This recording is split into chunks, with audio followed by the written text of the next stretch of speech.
안녕하십니까. 인하대학 경영대학 명예교수 이경환입니다.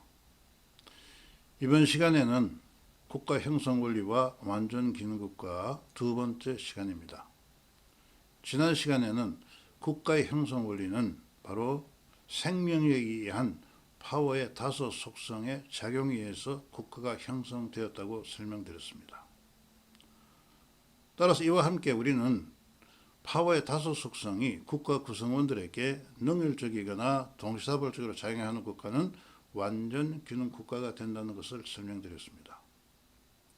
이번 시간에는 지난 시간에 이어서 이와 같은 파워 다섯 속성이 국가 구성원들에게 구체적으로 어떻게 작용해서 바로 국가가 형성되어 가고 있는지를 그 원리에 대해서 여러분과 함께 공부하는 시간을 갖기로 하겠습니다. 지난 시간에 설명드린 바와 같이 인간에게는 선천적으로 창조, 보존, 결합, 지배, 귀속의 파워의 다섯 속성이 선천적으로 내재하고 있다고 설명드렸습니다. 이와 같은 다섯 속성들은 각각 고유한 특성에 따라서 인간의 생각이나 행동을 지배하고 뿐만 아니라 인간의 상호작용도 지배한다고 설명드렸습니다. 그 중에서 이번 시간에 먼저 파워의 보존 속성과 결합 속성에 의해서 사회적 분화가 어떻게 일어나고 있는가를 설명을 드려보겠습니다. 우리가 이미 알다시피 파워의 보존 속성은 고유한 가치나 정체성을 창출하고 이것을 보존한 능력이라고 설명드렸습니다. 인간에게 작용한 이러한 파워의 보존 속성은 바로 인간의 하여금 전문화를 만들어내고 또한 다양성을 만들어냅니다. 즉 파워의 보존 속성은 전문화와 다양성을 통해서 사회를 분화시킵니다. 이런 의미에서 봤을 때 국가의 수평적 분화는 바로 파워 다섯 속성에 의한 정치, 경제, 사회, 문화, 교육 등과 같이 기능별 또는 직능별 사회 분화를 의미하고 이것은 국가의 하드웨어적 구조를 형성합니다.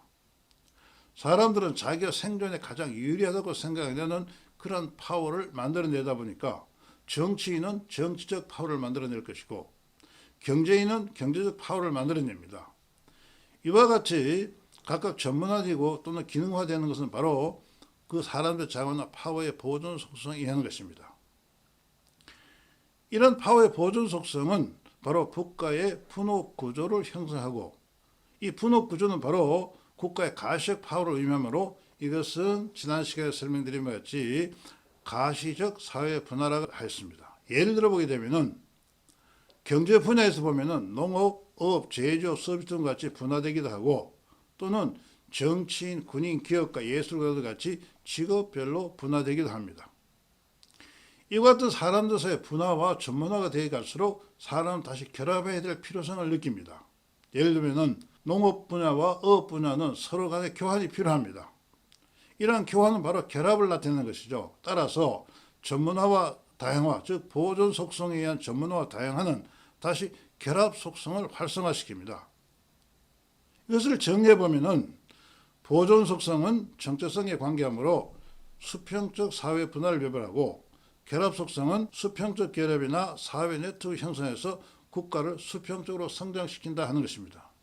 즉 한 나라의 보존 속성과 결합 속성이 활성화되면 그 사회는 수평적으로 분화되고 수평적으로 분화된다 하는 사회는 바로 다양성과 전문성을 촉진하는 그런 사회가 된다 하는 것입니다.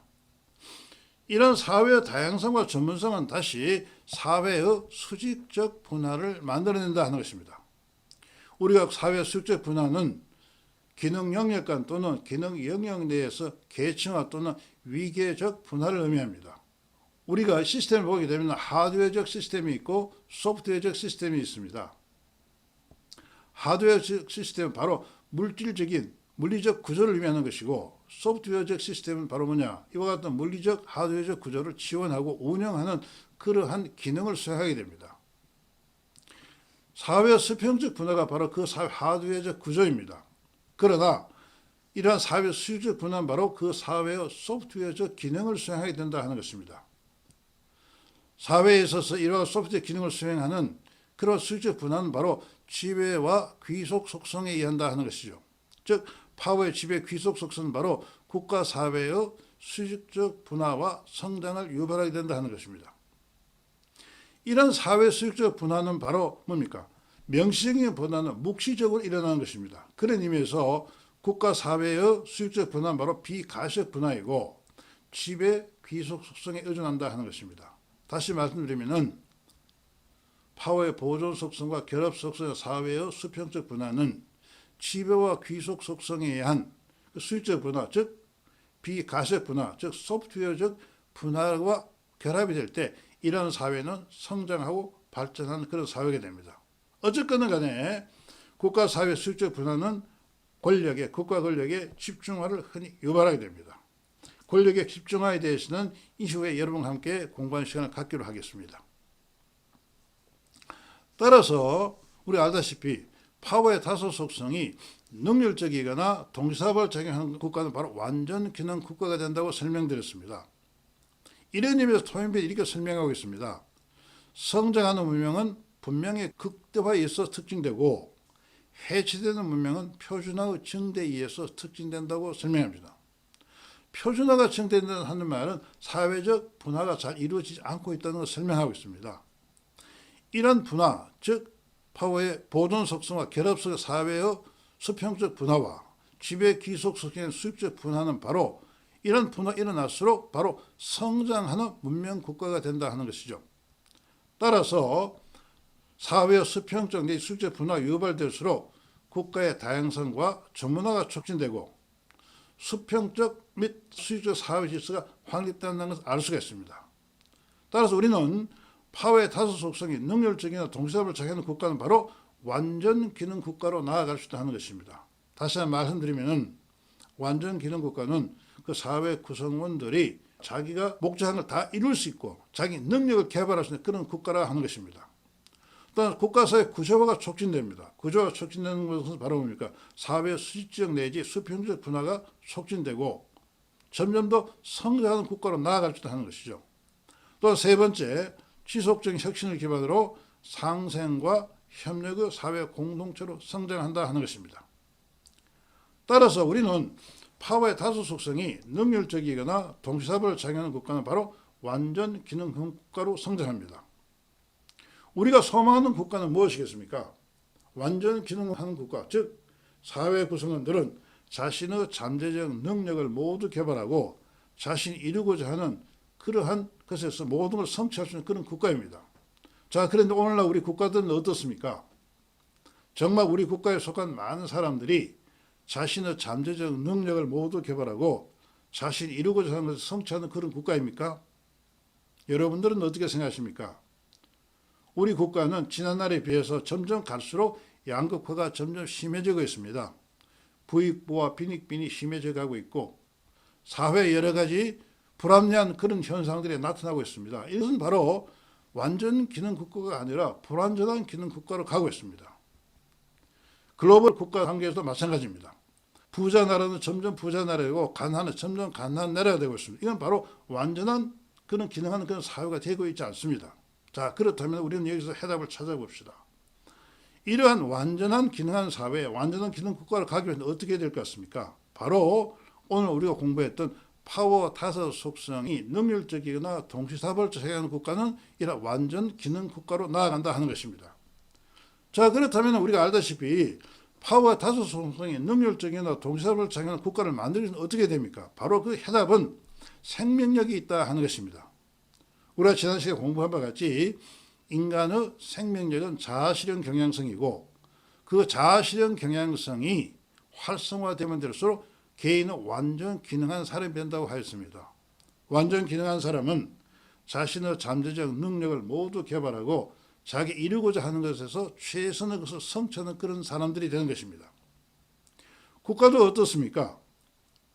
국가는 파워의 다섯 속성의 산출물이므로 파워의 다섯 속성이 그 구성원들에게 능률적이거나 동시다발적으로 작용하는 국가는 바로 완전 기능하는 국가가 된다 하는 것입니다. 이런 완전 기능 국가가 되기 위해서는 어떻습니까?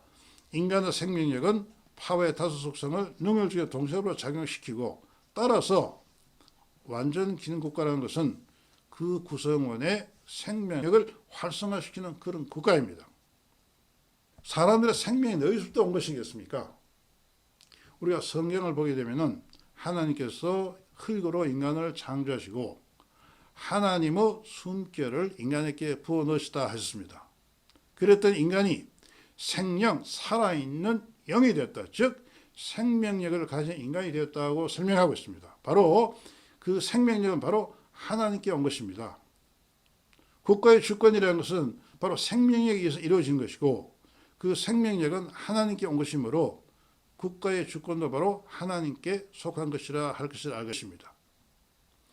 우리는 지난 시간에 우주와 자연은 바로 파워의 다소 속성에 능률적이거나 동시다합을 작용해서 우주는 지금까지도 상생과 현역의 생존 질서를 만들어내고 있다고 설명했습니다. 또한 우리는 지난 시간에 공부한 것 같이 이 파워의 다소 속성은 태초의 빅뱅의 에너지가 가지고 있는 그런 속성이라 했습니다. 태초의 빅뱅의 에너지는 바로 우리 인간에게도 잠재적 능력으로 존재하고 있습니다. 인간이 가진 이 잠재적 능력을 모두 개발하는 그런 국가는 바로 어떤 국가가 되느냐? 개인으로 하여금 완전 기능한 인간이 되게 하고 그 국가 자신도 완전 기능한 국가로 나아갈 것입니다. 그런 의미에서 결론적으로 말씀드리면은 국가 주체들의 생명력을 활성화시키는 국가는 완전 기능 국가로 나아간다 하는 것입니다.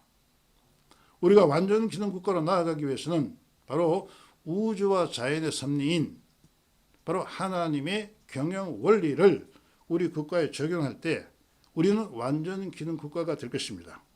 오늘 이 강의에 참석해 여러분들께 감사를 드리고 다음 시간에는 파워의 생존 조건과 완전 기능 국가에 대해서 여러분과 함께 공부하는 그런 시간을 갖기로 하겠습니다. 오늘 이 강의에 참석해 여러분께 감사를 드리고 오늘 강의를 모두 마치겠습니다. 감사합니다.